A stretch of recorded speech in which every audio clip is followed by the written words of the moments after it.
সম্মান এমন কিছু নয় যা আপনি আপনার জীবনে কখনো দাবি করতে পারেন। দয়া করে এমন অসভ্য কাজ করবেন না যে আপনি সম্মান দাবি করেন।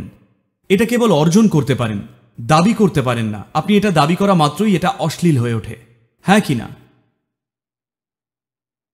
তো আপনি কারোর থেকে এক ধাপ এগিয়ে গিয়ে দাঁড়ান আর আপনি সম্মান দাবি করেন, কিংবা আপনি যে একমাত্র কেতাত্বটা করেছেন তা হলো আপনি অন্য কারোর চেয়ে কয়েক বছর আগে জন্মেছেন আর আপনি দাবি করেন যে আমি সিনিয়র। এই একই জিনিস কলেজেও হচ্ছে নিশ্চয়ই। হ্যাঁ, আমি 1 বছরের সিনিয়র, বেটা সম্মান কর, না হলে কিন্তু। মাত্র 1 বছর আগে আমি কলেজে এসেছিলাম আর এখন আমি সিনিয়র, ঠিক আছে? তো এই দুর্ভাগ্যজনক বাস্তবটা যা বিশ্বে সব জায়গাতেই হয়ে আসছে, যে ধর্মের নামে, কর্তৃত্ব বা অথরিটির নামে, অভিভাবক হওয়ার নামে অনেক রকমভাবেই অথরিটি যা বলে তাকেই আমরা সত্য বলে দাঁড় করাতে চাইছি। না, অথরিটি যা বলে তা সত্য নয়, সত্যই একমাত্র অথরিটি। এই কারণেই ইউথ অ্যান্ড ট্রুথ, সত্যই একমাত্র অথরিটি, অন্য কিছুই অথরিটি নয়। তো আমি একটা প্রশ্ন করলেই কেউ একজন হকচকিয়ে যায়। দেখুন, আপনি একটা প্রশ্ন জিজ্ঞেস করায় কেউ হকচকিয়ে গেল মানে তারা উত্তরটা জানে না। ধরুন আপনি পরীক্ষা দিতে বসে প্রশ্নপত্রের দিকে তাকিয়ে দেখলেন যে একটা উত্তর আপনি জানেন না, আপনি হকচকিয়ে যাবেন কিনা? ঠিক তেমন ভাবেই তারাও হকচকিয়ে যাচ্ছে। কেন বুঝছেন না? হ্যালো, দেখুন, তারা আপনাকে একটা প্রশ্নপত্র দিল, সবই অজানা, এমন হলে হকচকিয়ে যাবেন কিনা? তাই তারাও হতবাক হচ্ছেন। তো আপনাকে এটা বুঝতে হবে আর একটু সহানুভূতিশীল হতে হবে। আপনার একটা প্রশ্ন করা মাত্রই কেউ হকচকিয়ে যাচ্ছে মানে স্পষ্টতই তার উত্তরটা জানা নেই। তাই আপনাকে সহানুভূতিশীল, দয়ালু হতে হবে, কারণ তারা আপনার সিনিয়র। কেমন? তারা আপনার আসার আগে এসেছেন, তবে তারা আপনার চেয়ে বেশি ভালো কিছু তা নয়, তো তাই তারা কিছুটা ভয় পাচ্ছেন। দয়া করে তাদের জন্য একটু জায়গা ছেড়ে দিন। কি বা করবেন? তারা আপনার চেয়ে একটু বড় হয়ে গেছেন। কিন্তু একই সময়ে আপনার কারোর কাছে নতি স্বীকার করার কোনো দরকার নেই। এমনিই ছেড়ে দিন, মানুষের মুখোমুখি হওয়ার দরকারই নেই। একটা প্রশ্ন, প্রথমত দেখুন, প্রশ্ন হলো একটা যন্ত্র, প্রশ্ন হলো আরেকটু গভীর খোঁড়ার একটা যন্ত্র, তাই না? হ্যালো, কিন্তু কেউ একটা প্রশ্ন করছে কোনো বক্তব্যকে প্রমাণ করার জন্য, এটা ভালো নয়। তো আপনার বাবা মাকে বা অন্য কাউকে প্রশ্ন করবেন না শুধুমাত্র আপনার কথা প্রমাণ করার জন্য।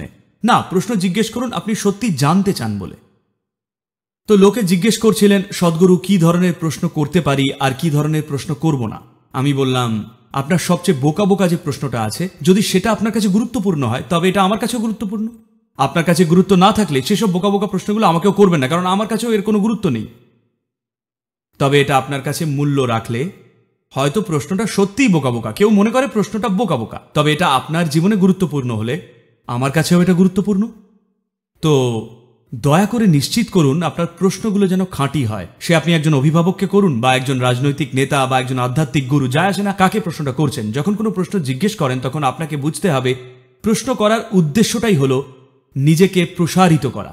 আপনি যা জানেন সেই জ্ঞান থেকে এক অজানা দুনিয়ায় পা দেওয়া, যেখানে কিছুই জানেন না, এটাই তো প্রশ্ন করার উদ্দেশ্য। কিন্তু আপনি প্রশ্ন জিজ্ঞেস করেন তাদের বোকা প্রমাণ করার জন্যে, তখন হয়তো তারা রেগে যাচ্ছেন। মানে আপনি তাদের এলাকায় ঢুকছেন এখন। কিন্তু আপনাকে জীবনে নিশ্চিত করতে হবে, কারণ আপনার জীবনটা শুধু আপনার ব্যাপারই নয়। আপনি কিভাবে নিজের জীবন পরিচালনা করেন তাই পৃথিবী কেমন হবে তা নির্ধারণ করবে, তাই নয় কি? আপনার যখন এতটা দায়িত্ব রয়েছে তখন আপনাকে নিশ্চিত করতে হবে যে সত্যই যেন একমাত্র কর্তৃত্ব হয়। কর্তৃত্ব বা অথরিটি সত্য নয়। যায় আসে না সে বাবা মা হোক বা শিক্ষক বা আধ্যাত্মিক গুরু, রাজনৈতিক নেতা বা ভগবান নিজেই নেমে এলেন আর বোকা বোকা কিছু বললেন। আপনার অবশ্যই প্রশ্ন করার অধিকার আছে। আমাদের কালচারটাই এরকম। দেখুন, এমনকি মহাত্মাগণরাও যখন এসেছিলেন, যাদের আমরা ভগবান বলে মনে করতাম, তাদেরকেও ভারতে আমরা শুধুই প্রশ্ন করে গেছি, অন্তহীন প্রশ্ন। যখন শিব এলেন, তার স্ত্রী পার্বতী তাকে লক্ষ লক্ষ প্রশ্ন করে পাগল করে তুলেছিলেন। যখন কৃষ্ণ এলেন, অর্জুনও 1000টা প্রশ্ন করলেন। প্রশ্ন আর প্রশ্ন, প্রশ্ন আর প্রশ্ন। একটা ঘটনা বলি, আমরা ট্রেক করছিলাম এই তিব্বতে। আমাদের একটা দল প্রায় 42টা দেশ থেকে মানুষজন এসেছেন।